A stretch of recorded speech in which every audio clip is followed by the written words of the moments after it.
Nah, sebelum kita mulai, marilah kita berdoa dengan keyakinan masing-masing. Berdoa dimulai.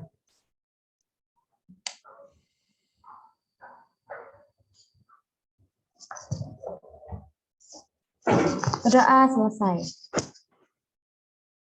Sudah masuk semuanya, adik-adik? Sudah, Bu. Oke, terima kasih. Silakan presenter untuk mempresentasikan ya materinya. Kemudian nanti tanya jawabnya silakan di kolom chat seperti biasa. Hari ini saya batasi 3 pertanyaan saja. Silakan Mbak.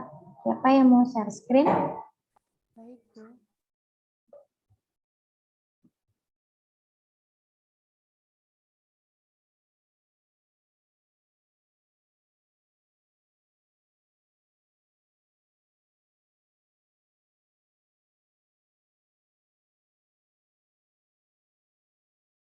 Apakah sudah terlihat? Sudah.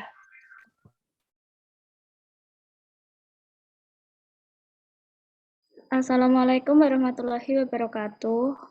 Waalaikumsalam warahmatullahi wabarakatuh. Waalaikumsalam warahmatullahi wabarakatuh. Selamat pagi kepada Bu Atik dan teman-teman semua. Kami dari kelompok 8 akan mempresentasikan tentang penurunan nilai, pemberhentian pengakuan, penyajian, dan pengungkapan piutang. Next.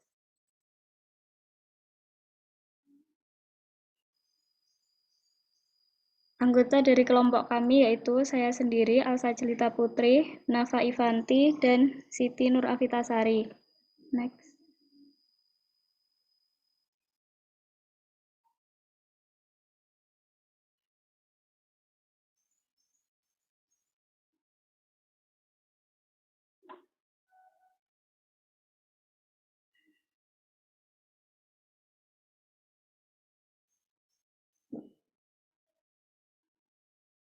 Lagi nge-lag ya, Dek? Iya, Bu. Sebentar, Bu. Iya, nggak apa-apa. Lanjutkan. Tunggu aja, nggak apa-apa.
Baik, saya lanjutkan dengan pokok bahasan hari ini yaitu penurunan nilai, yang kedua pemberhentian pengakuan, yang ketiga penyajian, dan yang keempat pengungkapan.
Next. Penurunan nilai. Piutang pada setiap tanggal pelaporan harus dievaluasi apakah terdapat bukti objektif mengalami penurunan nilai. Jika terdapat bukti objektif, maka diakui sebagai penurunan nilai. Peristiwa yang menyebabkan penurunan nilai adalah sebagai berikut.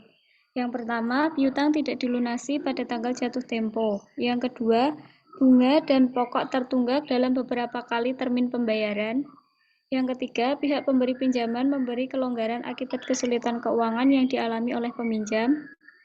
Yang keempat, peminjam dinyatakan pailit oleh pengadilan. Dan yang kelima, memburuknya kondisi ekonomi. Next. Perhitungan penurunan nilai. Jumlah perhitungan nilai adalah seluruh nilai piutang tercatat, nilai jaminan yang dikuasai oleh perusahaan jika ada. Jika tidak ada jaminan, maka secara piutang tersebut dihapuskan dan diakui oleh perusahaan sebagai beban. Ilustrasi penurunan nilai.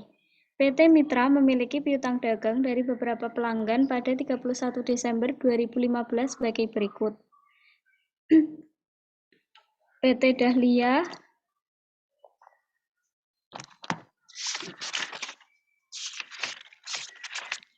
Rp30 juta, PT Kenanga Rp26 juta, PT Aster Rp25 juta, PT Anggrek Rp15 juta, PT Kamboja Rp5 juta, PT Tulip Rp3 juta, dan piutang lain yang tidak signifikan Rp25 juta.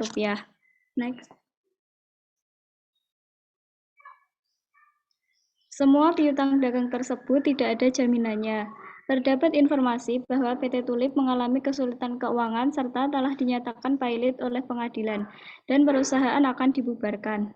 Piutang pada PT Anggrek telah berumur 3 bulan. Perjanjian piutang tersebut menyebutkan bahwa piutang harus dilunasi dalam jangka waktu 1 bulan. Perusahaan mengestimasi PT Anggrek baru dapat melunasi utangnya pada 31 Desember 2016. Piutang untuk incremental borrowing perusahaan sebesar 6%. Berdasarkan pengalaman dan data historis, tingkat piutang tidak tertagih sebesar 2% dari nilai piutang. Untuk piutang PT Tulip, karena terdapat bukti objektif perusahaan pailit, maka arus kas yang diharapkan di masa mendatang adalah 0, sehingga di-impairment seluruhnya sebesar Rp3 juta. Untuk piutang PT Anggrek, karena baru dibayar setahun yang akan datang, perusahaan harus memperhitungkan nilai kini dari arus kas di masa mendatang. Next.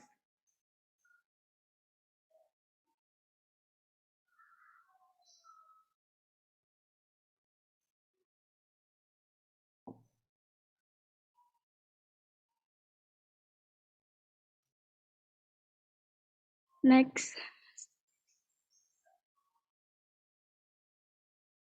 Nah, nilai kini arus kas dengan tingkat 6% 1 tahun. Itu 15 juta dikali dengan 0,934, hasilnya 14.150.943. Dan nilai piutang yang tercatatnya 15 juta. Kerugian penurunan nilainya 800.049.057 rupiah, didapat dari 15 juta dikurangi 14.150.943 rupiah. Piutang lain yang tidak signifikan ditambah dengan piutang yang secara individu tidak mengalami penurunan nilai, yaitu 30 juta rupiah ditambah 26 juta ditambah 25 juta ditambah 5 juta dan ditambah 25 juta. Hasilnya 111 juta dikali dengan 2%. Hasilnya 2.220.000. Total penurunan piutang sebesar 3 juta rupiah ditambah 849.057 rupiah ditambah 2.220.000, hasilnya 6.069.057 rupiah. Jurnal yang dibuat perusahaan yaitu beban penurunan nilai piutang pada cadangan penurunan piutang sebesar 6.069.057 rupiah. Next.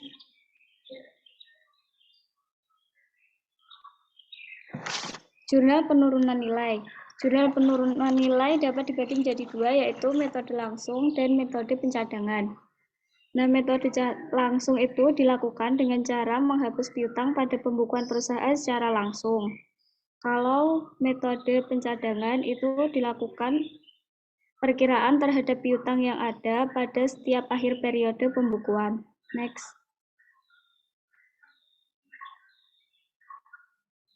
Ilustrasi dengan metode penghapusan langsung.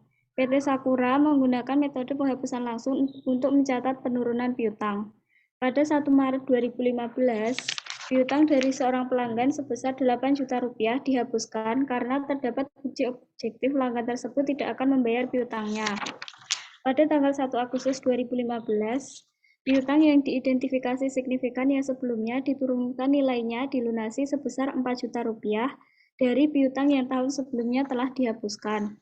Pada tanggal 31 Desember 2015, perusahaan menghitung ulang penurunan nilai piutang, diperoleh informasi yang mengalami penurunan nilai sebesar 9 juta rupiah. Next.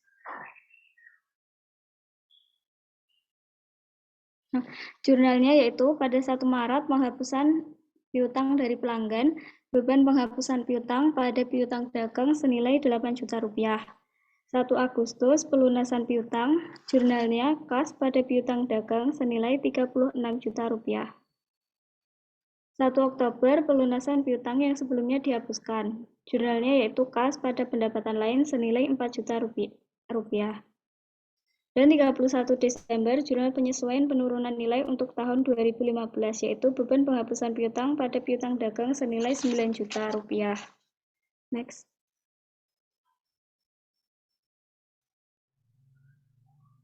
Ilustrasi dengan metode penghapusan langsung.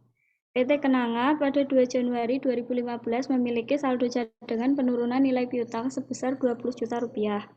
Pada 1 Maret 2015, piutang dari seorang pelanggan sebesar 5 juta rupiah dihapuskan karena terdapat bukti pelanggan tersebut tidak akan membayar piutangnya. Pada tanggal 1 Agustus 2015, piutang yang diidentifikasi signifikan yang sebelumnya diturunkan nilainya dikurangi sebesar nilai tercatatnya. Nilai piutang tercatat sebesar 67 juta rupiah yang terdiri dari nilai piutang bruto 70 juta rupiah dan cadangan penurunan nilai sebesar 3 juta rupiah. Pada 1 Oktober 2015 menerima pelunasan piutang sebesar 2 juta dari piutang sebelumnya yang telah dihapuskan. Dan pada 31 Oktober 2015 perusahaan menghitung ulang penurunan nilai piutang, diperoleh informasi yaitu penurunan nilai piutang untuk individual yang signifikan 2 juta rupiah, penurunan nilai piutang kolektif 5 juta rupiah, dan saldo penurunan nilai 20 juta rupiah. Next.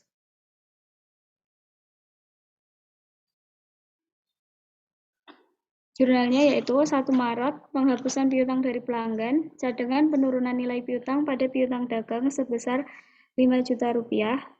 1 Agustus untuk pelunasan piutang, jurnalnya yaitu kas, cadangan penurunan nilai piutang pada piutang dagang dengan nilai kas 67 juta, cadangan penurunan nilai piutang 3 juta, dan piutang dagang 70 juta rupiah. Dan untuk 31 Desember yaitu jurnal untuk untuk 1 Oktober pelunasan piutang yang sebelumnya dihapuskan, yaitu piutang dagang pada cadangan penurunan nilai piutang sebesar 2 juta dan kas pada piutang dagang senilai 2 juta. Untuk 31 Desember, jurnal penyesuaian untuk nilai untuk tahun 2015 yaitu beban penurunan nilai piutang pada cadangan penurunan nilai piutang senilai 7 juta. Next.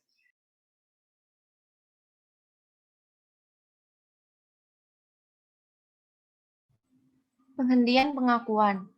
Penghentian pengakuan akan terjadi ketika kontrak berakhir dan dipenuhi. PSAK 55 secara spesifik menyebutkan entitas menghentikan pengakuan aset keuangan jika dan hanya jika 1. Hak kontraktual atas arukas yang berasal dari aset keuangan berakhir.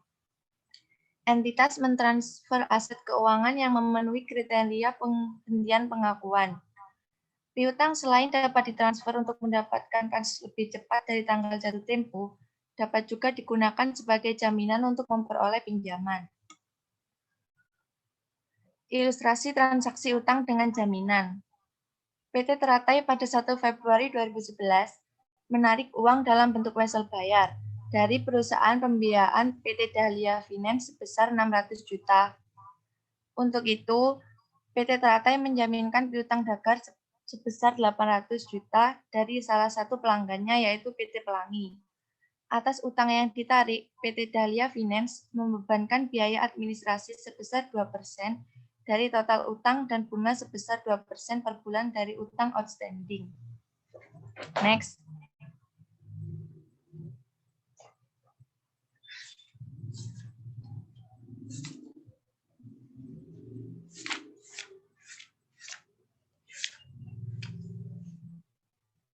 Berikut ini jurnal dari PT Teratai dan PT Dahlia Finance. Transaksi pertama, penerimaan utang dengan jaminan piutang. Kas sebesar 588 juta rupiah di debit. Beban keuangan sebesar 12 juta rupiah di debit. Didapat dari 2% dikali 600 juta. Wesel bayar sebesar 600 juta di kredit. Pada jurnal PT Dahlia Finance, wesel tagih sebesar 600 juta di debit. Pendapatan keuangan 12 juta di kredit. Kas 588 juta di kredit. Transaksi kedua, 1 Maret 2011 menerima pelunasan piutang dagang 40% dikurangi dengan retur penjualan sebesar 15 juta dan diskon penjualan 5 juta. Kas sebesar 300 juta di debit, diskon penjualan sebesar 5 juta di debit, retur penjualan sebesar 15 juta di debit. Piutang dagang sebesar 320 juta di kredit, didapat dari 40% dikali 800 juta. Transaksi kedua, 2 Maret membayarkan kas yang diterima dari pelunasan piutang untuk membayar wesel bayar. Atas pelunasan sebagian utang ini, perusahaan dikenakan biaya 2% per bulan. Wesel bayar sebesar 300 juta di debit. Beban bunga 6 juta di debit, didapat dari 2% dikali 300 juta. Kas sebesar 306 juta di kredit. Pada PT Dahlia Finance, kas sebesar 306 juta di debit. Pendapatan bunga 6 juta di kredit, kas 300 juta di kredit. Transaksi selanjutnya, 2 Mei menerima pelunasan piutang dari jumlah yang tersisa dikurangi piutang yang dihapuskan sebesar 20 juta. Kas sebesar 460 juta di debit. Cadangan piutang sebesar 20 juta di debit. Piutang dagang sebesar 480 juta di kredit. 480 juta didapat dari 800 juta dikurangi 320 juta. Transaksi selanjutnya 3 Mei membayar sisa utang kepada PT Dahlia Finance ditambah dengan bunga. Wesel bayar sebesar 300 juta di debit. Beban bunga 12 juta di debit. Didapat dari 2% dikali 300 juta dikali 2 bulan. Kas sebesar 312 juta di kredit. Pada PT Dahlia Finance, kas sebesar 312 juta di debit. Pendapatan bunga sebesar 12 juta di kredit, wesel bayar sebesar 300 juta di kredit. Next.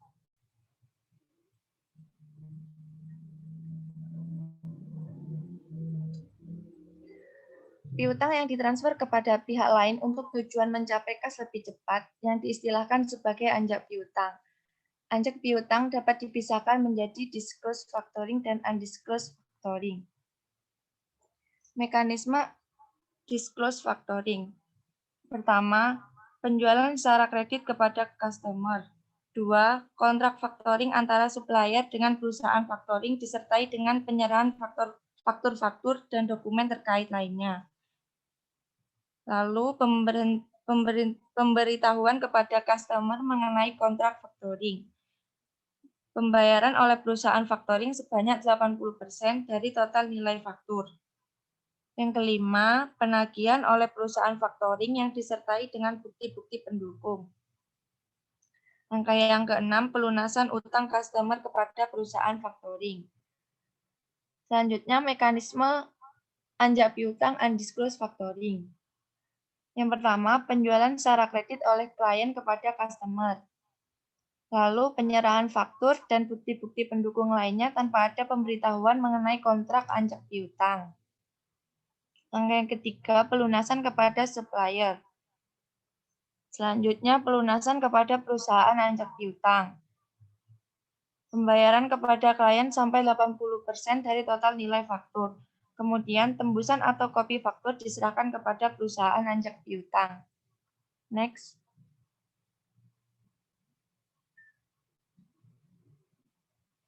Anjak piutang bermanfaat bagi pemilik piutang karena dapat memanfaatkan dana lebih cepat, menghemat biaya administrasi penagihan piutang, dan menghindari potensi kredit macet.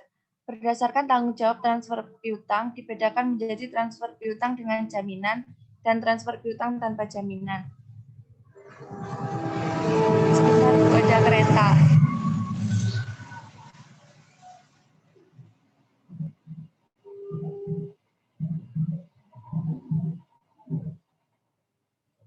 Transfer piutang tidak menggunakan jaminan, yaitu catat utang dengan jaminan dengan cara aset tidak dihapus bukukan.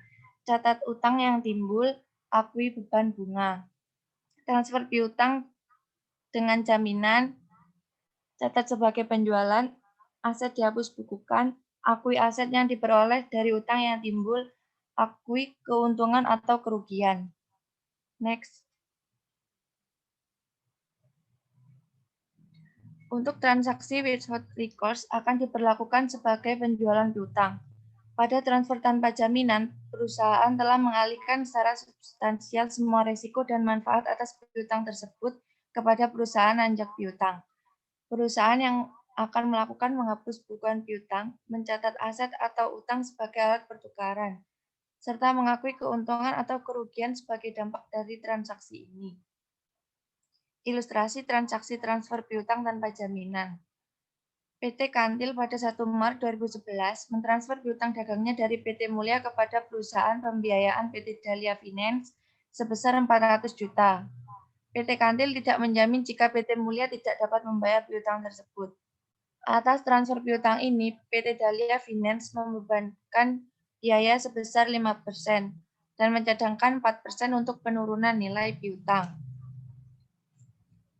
Berikut ini jurnal antara PT Kantil dan PT Dahlia.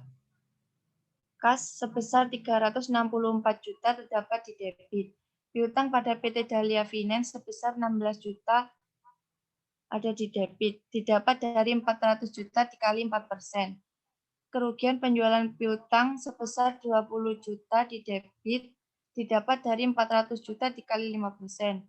Piutang dagang sebesar 400 juta di kredit. Pada PT Dahlia, piutang dagang sebesar 400 juta di debit. Utang pada PT Kantil sebesar 16 juta di kredit. Pendapatan keuangan 20 juta di kredit. Kas 364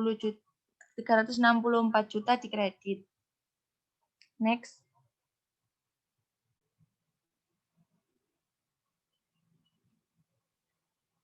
Pada transaksi transfer with recourse, perusahaan belum mengalihkan secara substansial semua risiko dan manfaat atas piutang tersebut kepada perusahaan anjak piutang.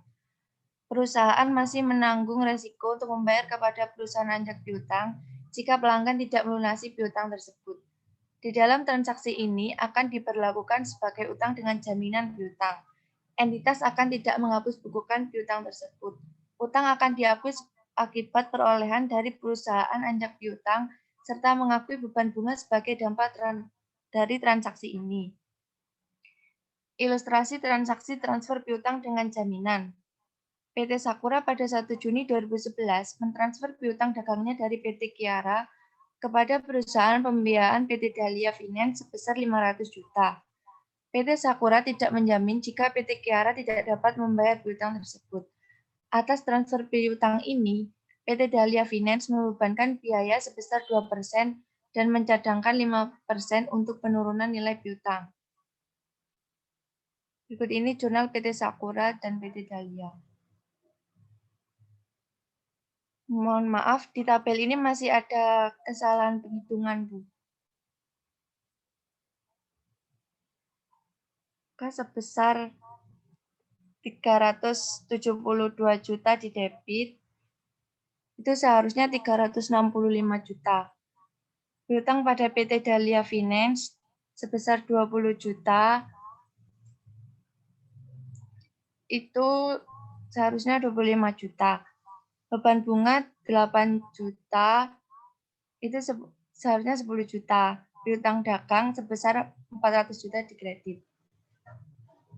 Di jurnal PT Dahlia, piutang dagang sebesar 400 juta di debit. Utang pada PT Sakura 25 juta di kredit, pendapatan keuangan 10 juta di kredit, kas sebesar 360 juta di kredit. Next.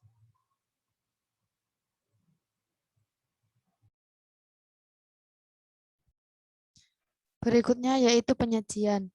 Perusahaan menyajikan piutang dalam beberapa kategori seperti piutang dagang, piutang usaha, dan piutang lain. Perusahaan yang bergerak di bidang perbankan, piutang disajikan dalam kategori kredit atau pinjaman yang diberikan. Sedangkan pada perusahaan pembiayaan atau multifinance, piutang disajikan sebagai piutang pembiayaan konsumen, pembiayaan anjak piutang, dan piutang leasing. Piutang biasanya disajikan dalam satu baris, tetapi dapat juga disajikan secara detail subkomponennya. Jika disajikan dalam satu baris, maka subkomponennya disajikan dalam catatan atas laporan. Jika penyajian subkomponennya yang biasa muncul di antaranya adalah piutang pihak berelasi, piutang pihak ketiga, dan cadangan kerugian piutang yang ditampilkan dalam basis tersendiri.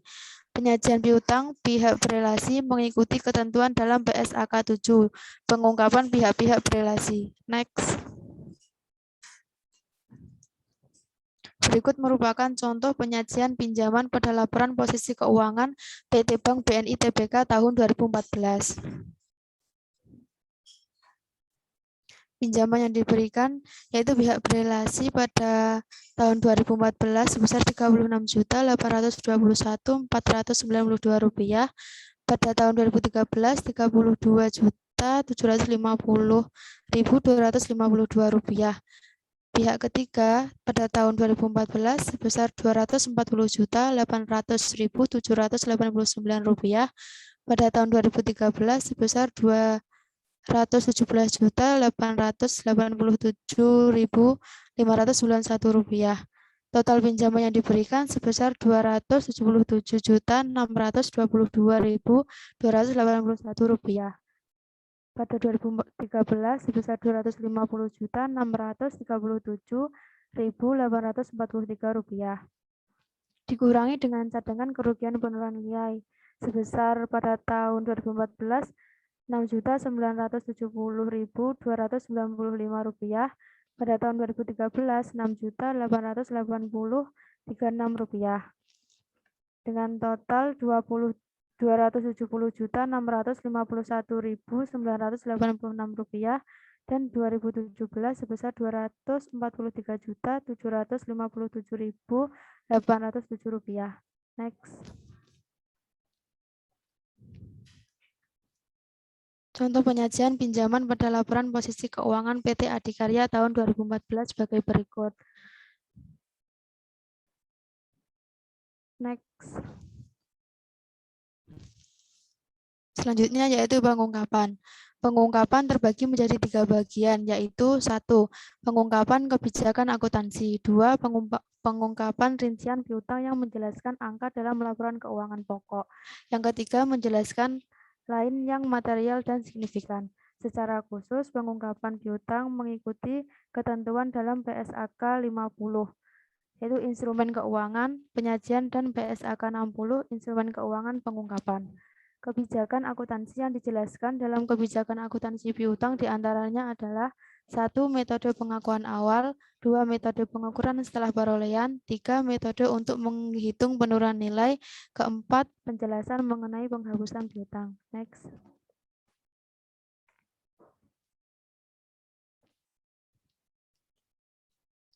Pengungkapan kebijakan akuntansi PT Pertamina, laporan keuangan pada 31 Desember 2014. Pinjaman dan piutang. Pinjaman dan piutang adalah aset keuangan non-derivatif dengan pembayaran tetap atau telah ditentukan dan tidak mempunyai kotasi di pasar aktif. Aset keuangan ini digolongkan ke dalam aset lancar kecuali diperkirakan akan jatuh tempo lebih dari 12 bulan setelah akhir periode pelaporan. Aset keuangan yang disebut terakhir ini diklasifikasikan sebagai aset tidak lancar. Pinjaman yang diberikan dan piutang pada awalnya diakui sebesar nilai wajar termasuk biaya transaksi yang dapat diatribusikan secara langsung dan selanjutnya diukur pada biaya perolehan diamortisasi dengan menggunakan metode suku bunga efektif. Aset yang dicatat berdasarkan biaya perolehan diamortisasi. Pada setiap akhir periode pelaporan, grup mengevaluasi apakah terdapat bukti yang objektif bahwa aset keuangan atau suatu kelompok aset keuangan mengalami penurunan nilai. Aset keuangan atau kelompok aset keuangan diturunkan nilainya dan kerugian penurunan nilai terjadi. Hanya jika terdapat bukti objektif mengenai penurunan nilai tersebut adalah sebagai akibat dari satu atau lebih peristiwa yang terjadi setelah pengakuan awal aset tersebut atau peristiwa yang merugikan dan peristiwa aset keuangan yang dapat diestimasi secara andal. Next. Catatan atas laporan keuangan dalam rincian laporan keuangan dan penjelasan tentang piutang meliputi satu jenis piutang yang dimiliki, misalnya menurut mata uang dan sifat piutang. Yang kedua, rincian piutang yang dilakukan kepada pelanggan dengan jumlah signifikan. Yang ketiga, identifikasi piutang yang diklasifikasikan sebagai aset lancar dan aset tidak lancar. 4. Penurunan nilai piutang dan penjelasan penurunan nilai yang dilakukan secara kolektif maupun individu. Yang kelima, piutang yang digunakan sebagai jaminan. Yang keenam, informasi terkait dengan risiko yang menjelaskan tentang satu piutang yang telah jatuh tempo atau mengalami penurunan nilai. Yang kedua, nilai terbawa dari piutang yang mengalami penurunan nilai yang telah dinegosiasikan. Yang ketiga, analisis umur piutang atas piutang yang telah jatuh tempo. 7. Nilai wajar piutang. Yang 8. Semua konsentrasi risiko kredit atau piutang. Next. Pengungkapan jenis piutang. A. Informasi piutang bersih dalam catatan atas laporan keuangan. Piutang usaha pada tahun 2014 sebesar Rp1.789.933. Pada tahun 2013 sebesar Rp2.099.003. Penyelisihan penurunan nilai pada tahun 2014 sebesar Rp161.888. 2013 sebesar Rp121.73. Dengan total Rp1.637.245 pada tahun 2014, pada tahun 2013 sebesar Rp1.997.930.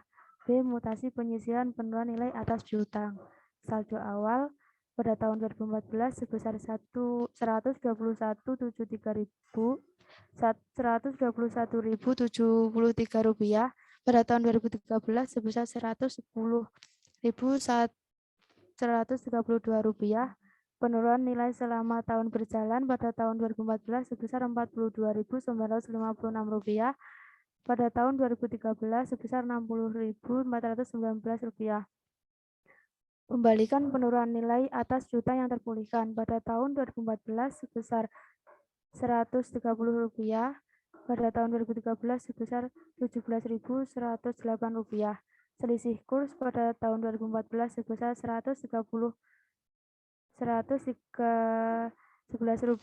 Pada tahun 2013 sebesar Rp8.307. Saldo akhir pada tahun 2014 sebesar Rp161.688. Pada tahun 2013 sebesar Rp121.073. Next. Penjelasan penurunan nilai. Do. Pengungkapan risiko kredit. E. Rincian piutang yang sudah lewat jatuh tempo namun mengalami penurunan nilai. Piutang usaha pada tahun 2014 sebesar Rp899.680.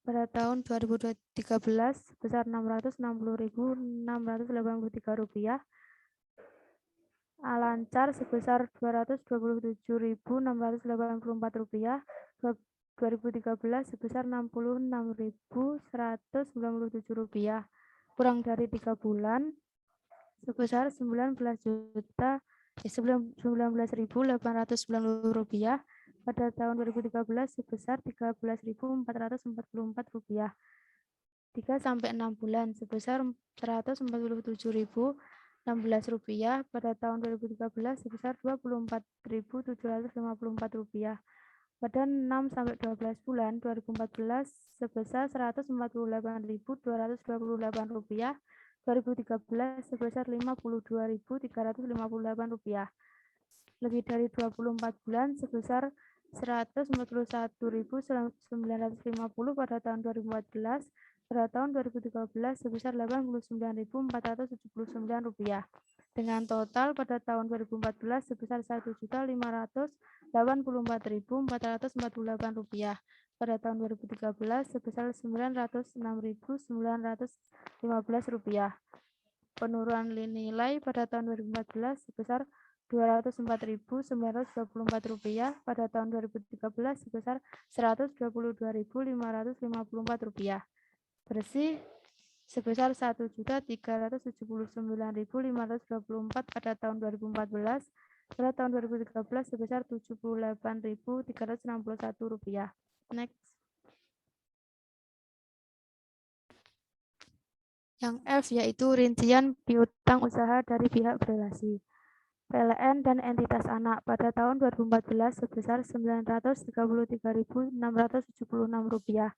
Pada tahun 2013 sebesar Rp1.004.067. TNI atau Kementerian Pertahanan 2014 sebesar Rp593.719. Pada 2013 sebesar Rp771.702. PT Garuda Indonesia Persero Tbk 2014 sebesar Rp112.988, 2013 sebesar Rp107.645. PT Pupuk Indonesia Persero 2014 sebesar Rp46.716, 2013 sebesar Rp49.001. PT Perusahaan Gas Negara 2014 sebesar Rp36.013, 2013 sebesar Rp41.291. PT Merpati Nusantara Air Linas sebesar Rp22.265 pada tahun 2014, pada tahun 2013 Rp12.664. PT Asuransi Jasa Indonesia Persero pada tahun 2014 sebesar Rp19.625, 2013 sebesar Rp13.199. Kementerian Keuangan pada tahun 2014 sebesar Rp17.367, pada 2013 tidak ada. Patra SK pada tahun 2014 sebesar Rp2.934, pada 2013 sebesar Rp2.840, lain-lain atau masing-masing di bawah $10.000 sebesar 2014 Rp55.182, 2013 sebesar Rp73.460, dengan total pada tahun 2014 sebesar Rp1.840.485, pada tahun 2013 Rp2.075.869.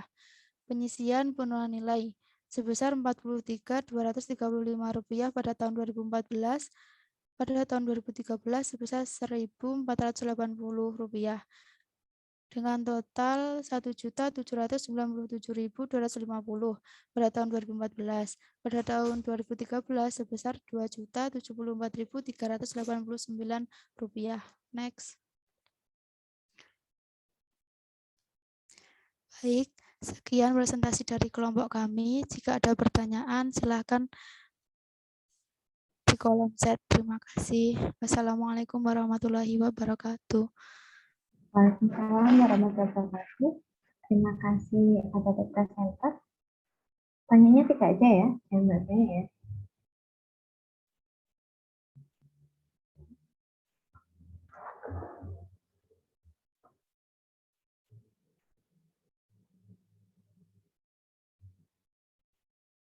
Kok malah nambah?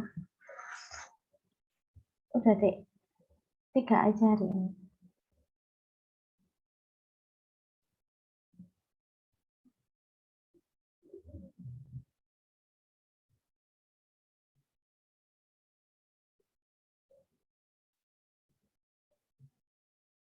Center bisa nggak mencari yang belum pernah aktif gitu? Kayak di lain ini kayaknya udah sering deh. Yang teman-temannya yang jarang ini aja ya.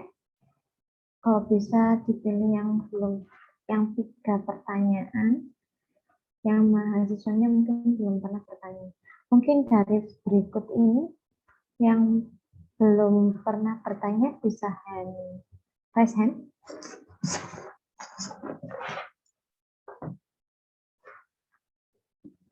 Yang sudah pertanyaan di sini ya.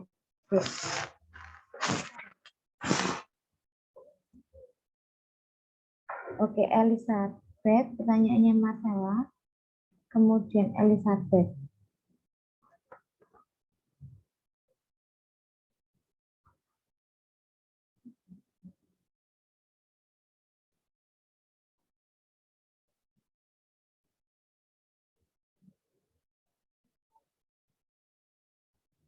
Yang satu, siapa lagi dek? Ini Novinya juga sering.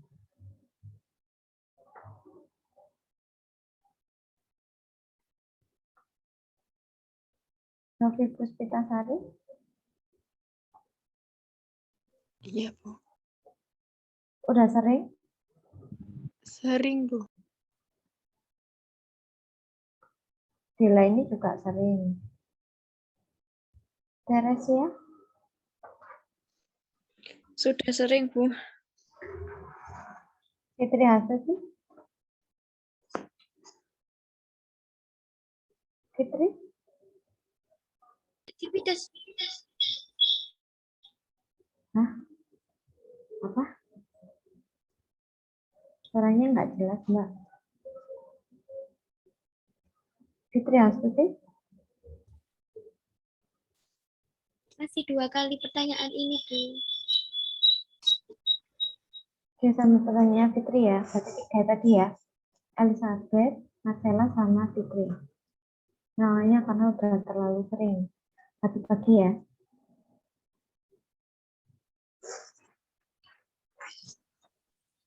Bu, mohon maaf, minta waktunya untuk mendiskusikan jawabannya ya. Oke, saya kasih waktu 5-10 menit ya. Baik, Bu. Terima kasih.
Baik, terima kasih untuk waktunya. Saya Nafa Ivanti Permata Dewi akan menjawab pertanyaan dari Marcella Anggiri. Pertanyaannya, apa dampak yang akan terjadi jika terdapat penghentian pengakuan piutang dalam perusahaan? Penghentian pengakuan piutang akan menyebabkan nilai piutang dan pinjaman tidak lagi dicatat dalam laporan keuangan. Terima kasih. Terima kasih, Mbak Nova. Baik, saya Alsa Jelita Putri akan menjawab pertanyaan dari Elizabeth Budiati Siorin. Pertanyaannya adalah, dari jurnal penurunan nilai disebutkan dua metode, yaitu metode langsung dan metode pencadangan. Dari kedua metode tersebut, mana yang lebih sering digunakan dalam perusahaan? Terima kasih. Menurut kami, yang sering digunakan adalah metode pencadangan, karena dengan metode pencadangan, perusahaan dapat dengan mudah memonitor jumlah piutang yang telah diturunkan sebelumnya. Dan jika kemudian hari piutang dapat dipulihkan, perusahaan dapat mengetahui penurunan nilai untuk mengetahui penyesuaian pada berikutnya. Bagaimana, Mbak Elizabeth? Terima kasih, Mbak Elsa. Baik, saya Siti Novitasari akan menjawab pertanyaan dari Mbak Fitri Hastuti Novitasari. Jelaskan perbedaan penilaian, persediaan, dan piutang dalam neraca penurunan SAK. Pada penilaian persediaan, perbedaannya yaitu satu, persediaan tidak hanya menunjukkan jumlah persediaan yang berada di gudang perusahaan saja, tetapi meliputi juga barang-barang yang milik perusahaan yang masih dalam perjalanan. Yang kedua, kesalahan penyajian di dalam persediaan akan mengakibatkan kesalahan dalam laporan keuangan. Yang ketiga, persediaan sebagaimana dengan aktiva lain akan dicatat sebesar harga perolehannya atau cost. Yang keempat, beban periode tidak boleh dikapitalisasi dalam persediaan. Namun, dalam kasus tertentu, beban bunga yang berkaitan dengan pembuatan kapal atau pembangunan real estate harus dikapitalisasi sebagai bagian dari aktiva yang bersangkutan. Yang kelima, potongan pembelian harus dilakukan sebagai pengurang dari pembelian, tidak dicatat sebagai pendapatan lain-lain. Sedangkan menurut SAK, piutang usaha disyaratkan untuk disajikan secara wajar dalam neraca perusahaan yang digolongkan ke dalam aset tidak lancar. Terima kasih. Bagaimana Mbak Fitri Hastuti? Baik, terima kasih Mbak Fitri Hastuti.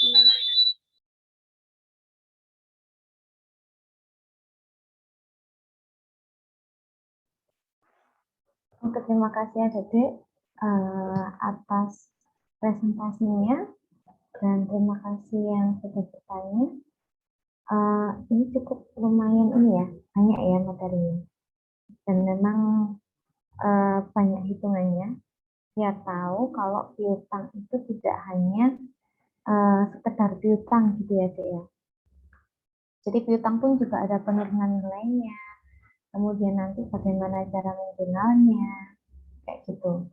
Oke, saya mau sedikit mereview dari yang kemarin, adik-adik kemarin. Kira-kira sudah mengerti semua ya yang minggu kemarin sampai dengan pengakuan setelah perolehan. Hitung-hitungannya ya, Dek. Tolong benar-benar dilihat. Sudah punya bukunya semuanya? Atau ada yang masih beli dan masih di jalan? Udah punya, Bu. Sudah punya. Kalau Dila punya. Kalau yang lain?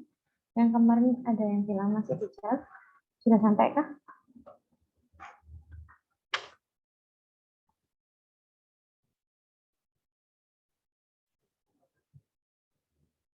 Oke, nggak ada ya. Karena di situ menurut saya ketika adik-adik melihat banyak sekali hitung-hitungannya yang nantinya juga akan berguna di waktu praktek. Nah, di sini setelah kita yang minggu kemarin itu pengakuan awal, kemudian pengakuan setelah perolehan, kemudian kita akan membahas mengenai penurunan nilai dari piutang itu sendiri. Oke, kenapa sih kok piutang itu ada penurunan nilai, Dek?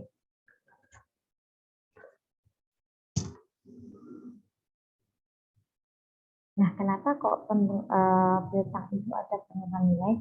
Jadi, suatu perusahaan itu harus mengevaluasi setiap tahun apakah piutang dalam perusahaannya itu mengalami penurunan nilai atau tidak. Nah, penurunan nilai ini biasanya disebabkan oleh ada yang piutangnya untuk piutangnya itu tidak dilunasi pada saat jatuh tempo, atau dia ketika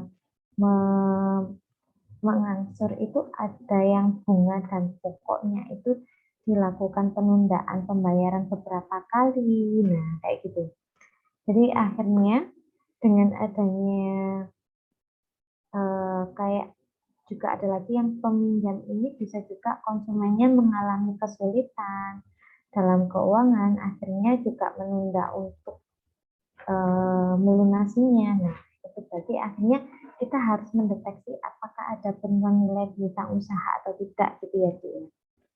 Nah, di sini penghitungan penurunan nilai itu ada secara individual, juga ada secara kolektif. Ketika secara individual, berarti biasanya itu case-nya itu memang di dalam satu soal itu hanya satu perusahaan. Tetapi kalau kolektif itu biasanya case-nya dalam satu soal itu ada beberapa perusahaan. Nah, di situ ada perhitungan penurunan nilai. Nah, perhitungan penurunan nilai, oke. Dikatakan dia nanti mengalami penurunan nilai jika apa? Keadaannya seperti apa?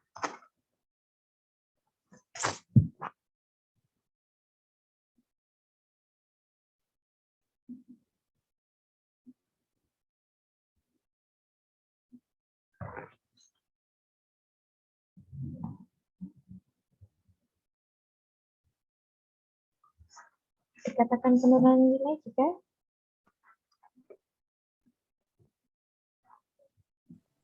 Jika piutang tidak dilunasi pada saat jatuh tempo. jika tidak dilunasi pada waktu jatuh tempo. Ada lagi yang lain? Bunga dan pokok bertumbak. Dan dinyatakan valid oleh pengadilan. Itu tadi yang itu ya, cepat-cepat dari terjadinya penurunan nilai.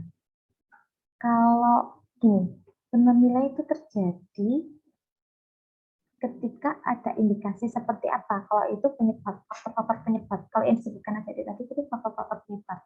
Tapi jika ada lagi, penurunan nilai itu terjadi jika nilai arus kas di masa depan itu lebih kecil daripada dengan hutang atau pinjaman tercatatnya. Sehingga terjadi penurunan nilai. Kayak gitu deh. Contohnya, coba dilihat di halaman 214. Di situ pinjaman tercatatnya itu ada 20 juta. Tetapi nilai arus kas di masa depan ada sebesar 16.529.000. Nah, tapi di sini kan nilai arus kas di masa depannya lebih kecil daripada pinjaman tercatat. Nah, selisihnya itu berarti ada 3.471.000 ada penurunan nilai. Gitu deh. Jadi ketika adik-adik itu mengerjakan penurunan nilai, ya, pertama-tama langkah-langkahnya adik-adik harus menghitung nilai arus kas di masa depan. Itu ya, Dek. Nilai arus kas di masa depan itu dari mana? Dari nilai tercatat dikalikan dengan present value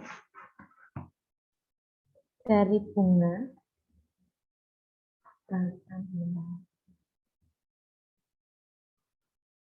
present value-nya dari bunga dan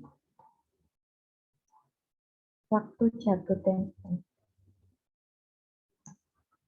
Terlihat deh di situ PV ya. Yang dicari nanti itu adalah tabel PV, present value. Paham deh? Paham, Bu. Berikutnya di situ ada di 215 itu ada beberapa ilustrasi penurunan nilai piutang. Terima kasih untuk adik-adik presenter tadi kalau sudah memberikan contoh case itu detail sebenarnya, tapi tidak dikasih tahu untuk angka-angkanya dari mana. Dan tidak ada adik-adik yang menanyakan angka-angka itu dari mana. Apa adik-adik presenter sebelumnya sudah mencari itu angka-angka dari mana? Silakan menjawab mewakili salah satu dari presenter.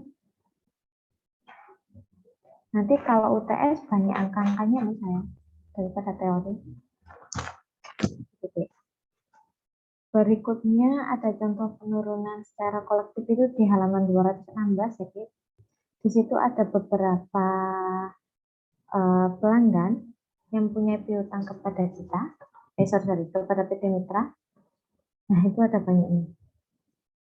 Nah, kalau kayak gitu, kalau secara kolektif, kita mencarinya bagaimana? Kalau ini kan secara individual ya.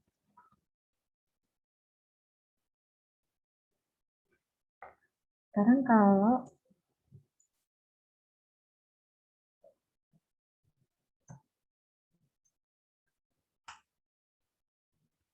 yang pertama adalah kita harus mengidentifikasi manakah piutang-piutang yang mengalami suatu masalah. Maksudnya masalah di sini adalah apakah dia terlilit hutang atau dia pilot, ataukah dia itu ada tambahan informasi yang berhubungan dengan piutang kita yang akhirnya nanti kayak ada indikasi dia tidak bisa melunasi. Kayak gitu ya. Nah, dari beberapa ini ada PT Cahya sampai dengan PT Tulip itu yang tidak mengalami penurunan berarti dia tidak mempunyai tambahan informasi yang berhubungan dengan piutangnya. Berarti di situ sudah terlihat bahwa perusahaan itu tidak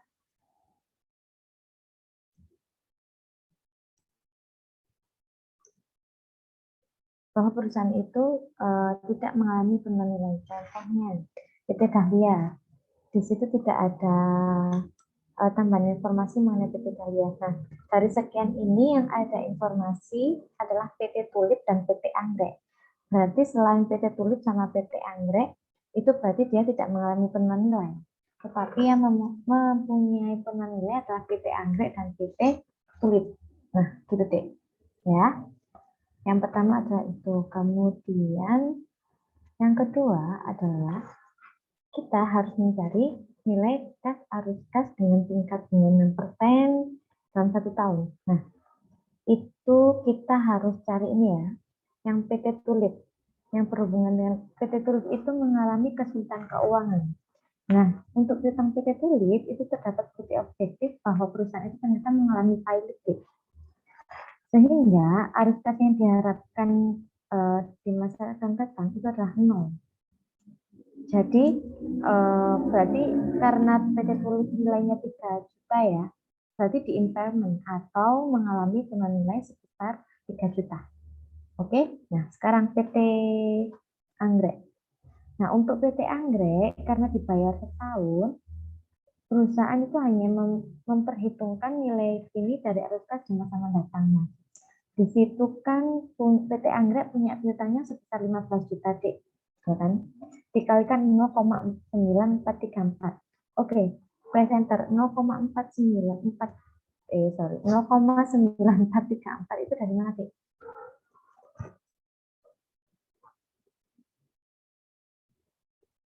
Dari persen value, Bu. Tingkat Persen. bunganya 6%, jangka waktunya 1 tahun. Oke, ada ini Dek. Saya sebut ya. Ya,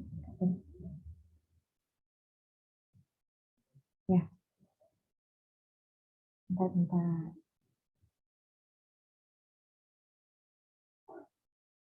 Oke, ada tabelnya adik-adik semuanya?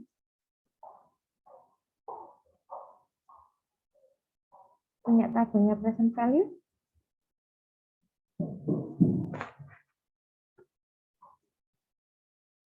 Itu tadi yang bilang siapa ya? Yang menanggapi saya, Siti Nur Afitasari bukan?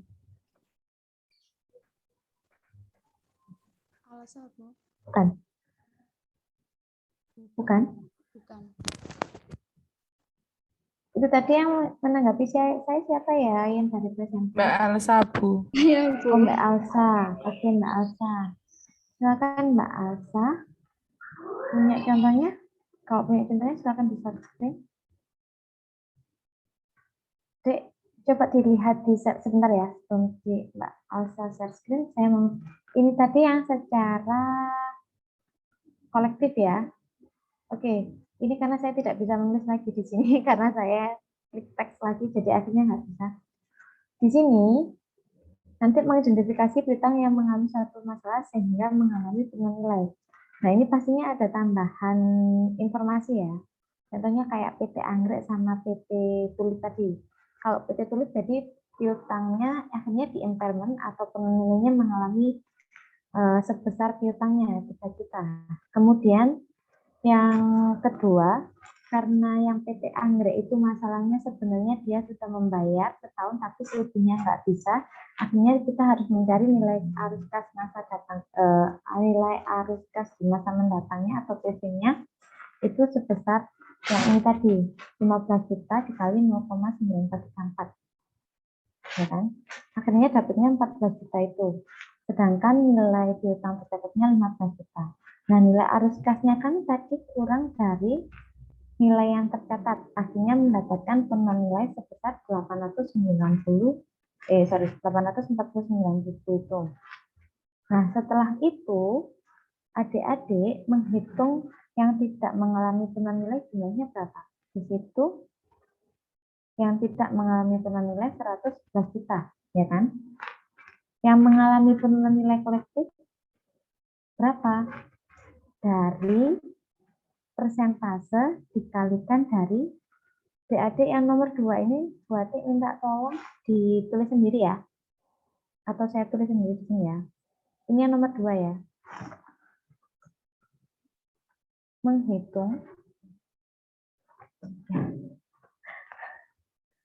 Oke, yang nomor 2 adalah menghitung persentase penurunan nilai secara kolektif berdasarkan soal. Di situ soalnya adalah bentar. Berdasarkan soal.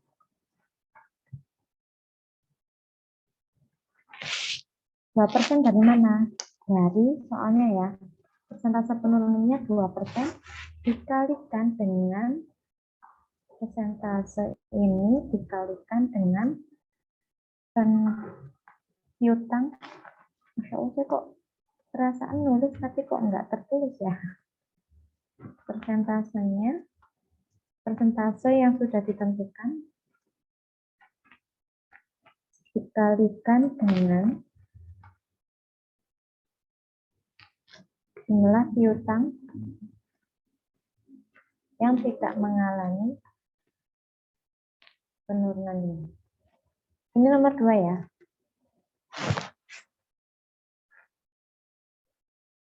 Akhirnya kan dapat 2.220.000. Ya kan? Sehingga yang ketiga itu adalah menghitung semua total penurunan nilai. Jadi, sudah? Ini saya hapus ya. Ya, Bu.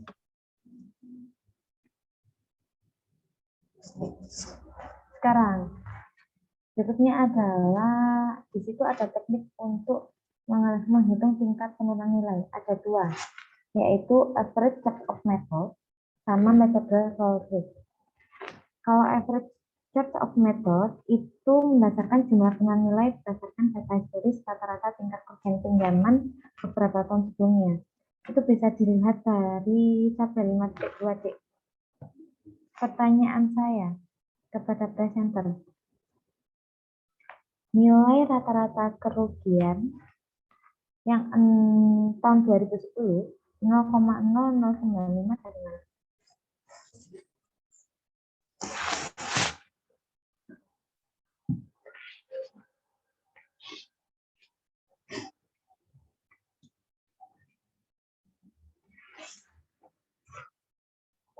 Dek, saya sampai jam berapa ya ini waktu saya?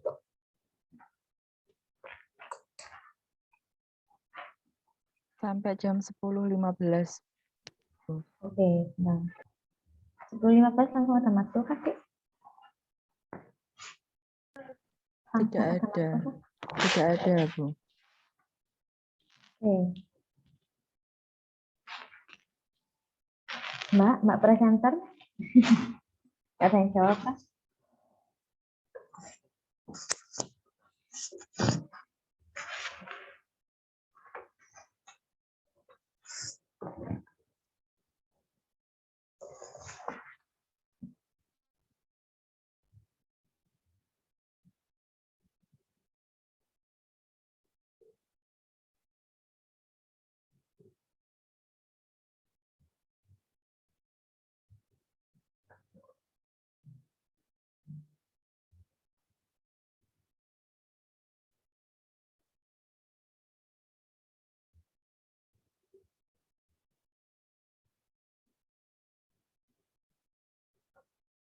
Gimana, Dek?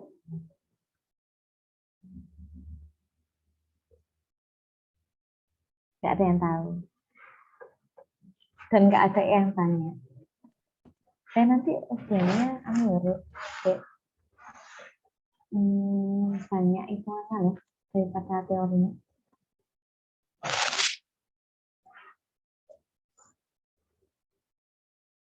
Gak ada yang tahu. Tadi dibahas nggak sih? Oke, saya nanti ngasih review materi ini selengkapnya saya kasih di YouTube saya.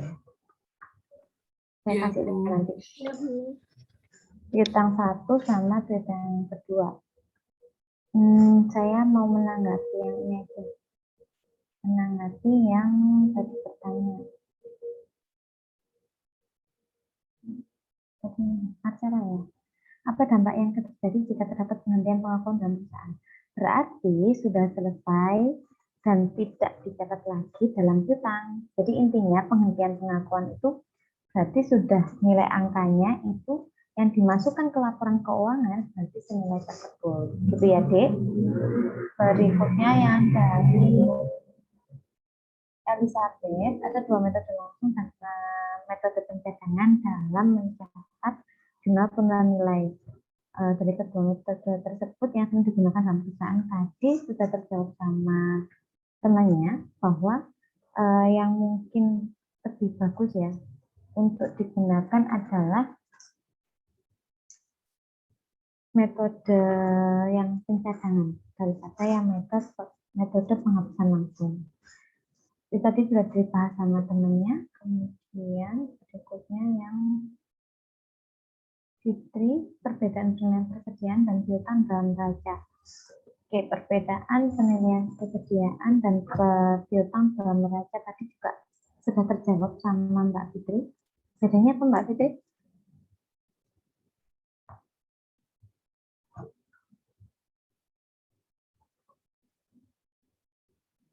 Mbak Fitrinya hilang.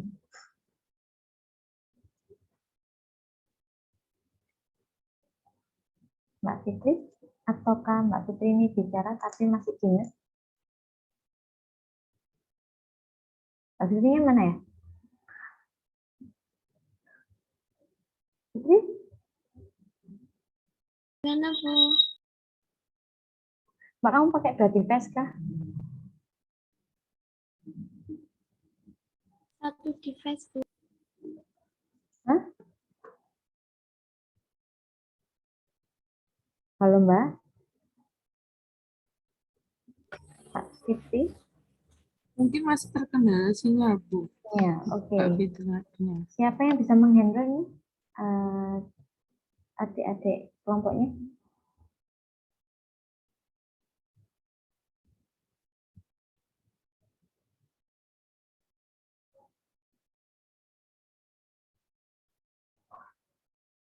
Fitri sekarang sudah terdengar?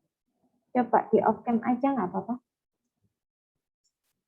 Kalau sinyalnya susah.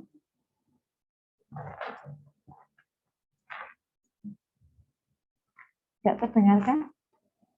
Suara saya, Fitri? Sinyalnya Fitri susah, Bu. Oke, kalau susah di off cam aja nggak apa-apa.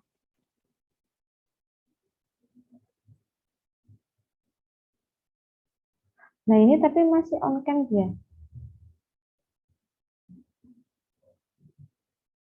Fitri sudah terdengar?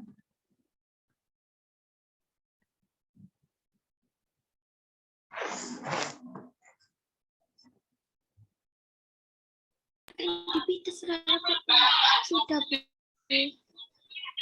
Coba jawabannya diketik di chat enggak?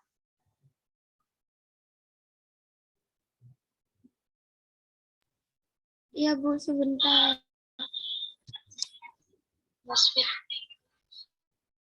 Terima kasih.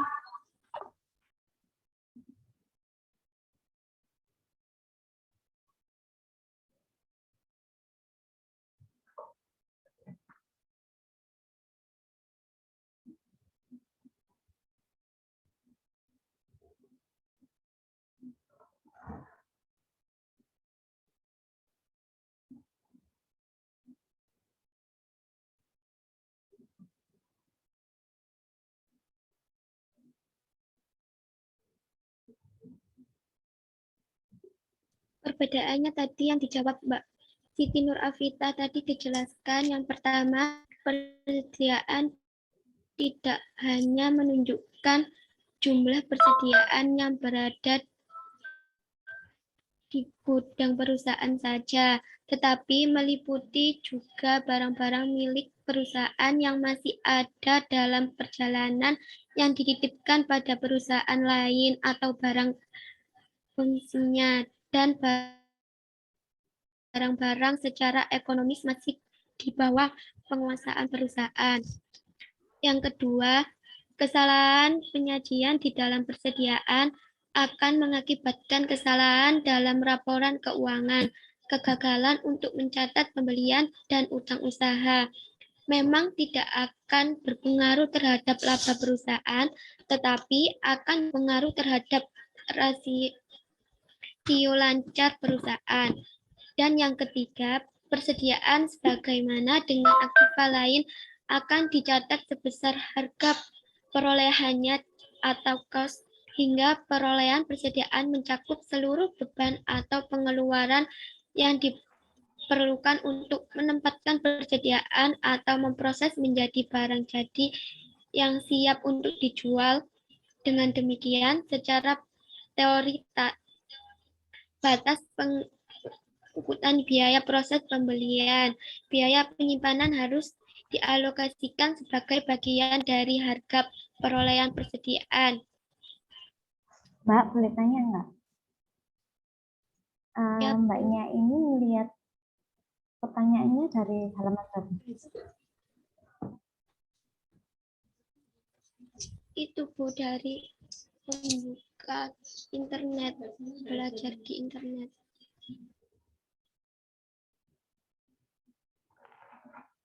Karena kok kayaknya di sini tadi nggak ada yang membahas persediaan. Kayaknya bahasnya hanya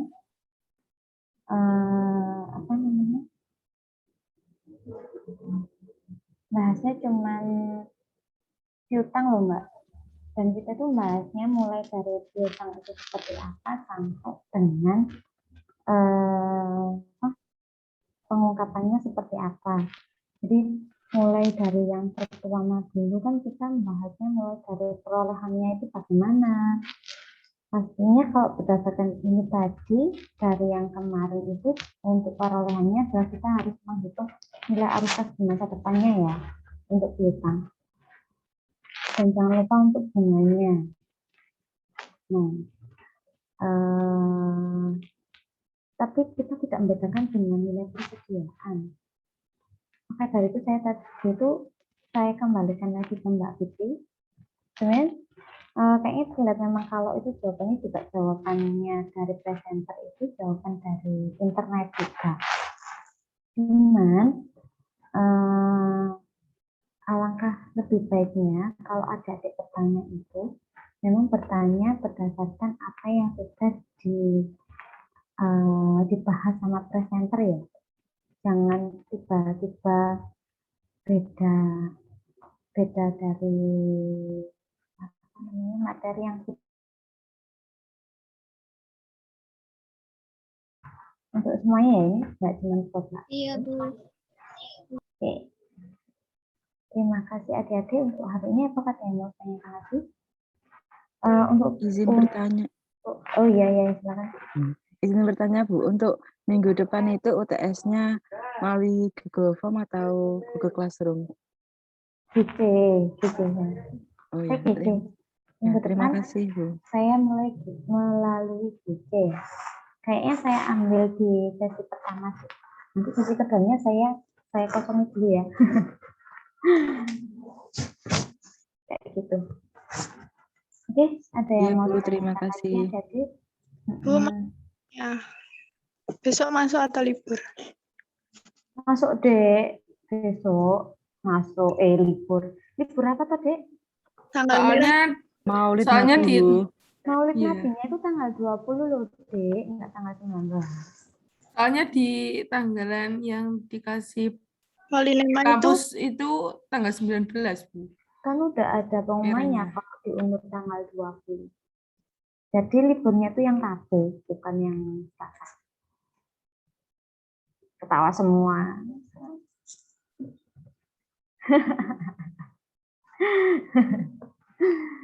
Iya, Dek, beneran. Semua sekolah itu tanggal 20 liburnya. Bukan tanggal 19-nya. Oke. Terus tadi saya mau, oh ya, untuk notulensi saya minta tolong buat yang semua pertanyaan yang hari ini ya ditulisnya. Walaupun yang dijawab hanya 3, tapi saya minta tolong 5 apa 6 ya tadi pertanyaan. Itu ditulisin ya. Oke, terima kasih adik-adik semuanya. Selamat bertemu lagi di waktu setelah UTS saya. Karena saya UTS-nya lagi, jadi nggak langsung ya. Nanti akan saya share review untuk piutangnya yang 1 sama 2. Tapi kayaknya seharusnya saya ini dulu, saya upload dulu di YouTube. Terima kasih adik-adik semuanya atas perhatiannya hari ini dan kerjasamanya. Terima kasih adik-adik presenter juga atas penyajiannya. Nanti setelah UTS saya minta tolong yang didetailkan juga sama angka-angka di case-nya. Kayak itu ya, Dek. Kayak angka ini dari mana, angka ini dari mana, gitu. Terima kasih semuanya. Wassalamualaikum warahmatullahi wabarakatuh. Waalaikumsalam warahmatullahi wabarakatuh. Terima kasih Bu Ati. Ya, sukses ya adik-adik. Ya, amin. Makasih Bu. Sukses ya.